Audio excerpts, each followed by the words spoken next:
నమస్తే అండి. ఈరోజు హ్యాండ్స్‌కి అయితే అతుకులు ఏ విధంగా వేయాలో చూపెడుతున్నానండి. ఇందులో ఒక చిన్న టిప్ చూడండి చెప్తాను ఈ వీడియోలో. వీడియో ఎక్కడ స్కిప్ చేయకుండా చూడండి ఫ్రెండ్స్. వీడియో కనుక నచ్చినట్లయితే ఒక లైక్ ఇవ్వండి. అలాగే ఛానల్‌ని సబ్స్క్రైబ్ చేయండి. ఇట్లా ఎందుకు చెప్తున్నానో మీ అందరికీ తెలుసు. ఎందుకంటే నాకు తక్కువ సబ్స్క్రైబర్స్ వాచ్ టైం ఉందండి. ప్లీజ్ కొంచెం సపోర్ట్ చేయండి ఫ్రెండ్స్. ఇంకా మంచి మంచి వీడియోలు అయితే మీ ముందుకు తీసుకొస్తాను. ఇప్పుడైతే హ్యాండ్స్ కట్ చేసుకున్నాం కదా, మనకు దానికి తగ్గట్టుగా మనం జాయింట్ అతుకు కొరకైతే ఇలా క్లాత్ని కట్ చేసుకుంటాం కదా, అలా క్లాత్ని కట్ చేసుకున్నప్పుడు చూస్తున్నారా వీడియోలో, ఇక్కడ హ్యాండ్ క్లాత్ ఉంది కదా, మనం అతుకు వేసే క్లాత్ ఎప్పుడు కానీ దానికి సమానంగా పెట్టాలండి. ఎప్పుడు కూడా దానికి సమానంగా చూస్తున్నారా, ఫింగర్తో ఇలా చూపెట్టాను.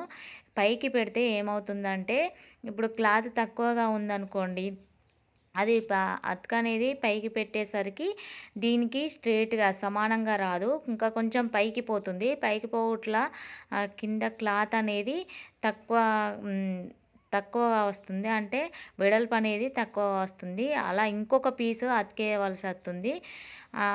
అందువల్ల మీరేం చేస్తారంటే అతుకు వేసే పీస్ను ఈ హ్యాండ్ పీస్ ఉంది కదా, హ్యాండ్ పీస్కు సమానంగా వేయాలండి, పైకి పెట్టద్దు. ఇలా సమానంగా పెట్టడం వల్ల ఇక చూస్తున్నారు వీడియోలో సమానంగా వచ్చింది. ఇలా నేను 2 హ్యాండ్స్కి అయితే ఓదాని తర్వాత ఒక దానికి అతుకు అనేది వేసాను. ఇప్పుడు ఒక సైడ్ అయిపోయింది కదా 2 హ్యాండ్స్కి, ఇప్పుడు ఇంకో సైడ్కు 2 హ్యాండ్స్కి ఈ విధంగా అతుకు అనేది వేస్తున్నాను చూడండి. పావించు పావించు గ్యాప్తో, పావించు కొలతతోనైతే ఇలా అతుకు అనేది వేసుకురండి.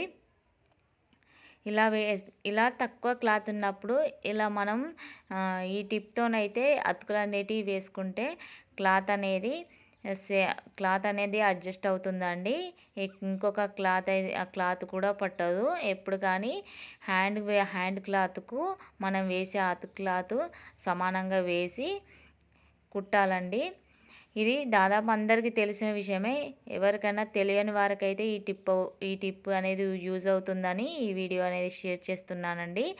చూస్తున్నారా హ్యాండ్స్ ఈ విధంగా అయితే, మళ్ళీ కిందికి ఏమన్నా ఎక్కువ క్లాత్ కనుక వస్తే ఆ ఎక్కువ ఉన్న క్లాత్ని నీట్గా కట్ చేసుకోండి ఫ్రెండ్స్. కొంచెం సపోర్ట్ చేయండి. వీడియో కనుక నచ్చినట్లయితే లైక్ చేయండి. అలాగే ఛానల్ని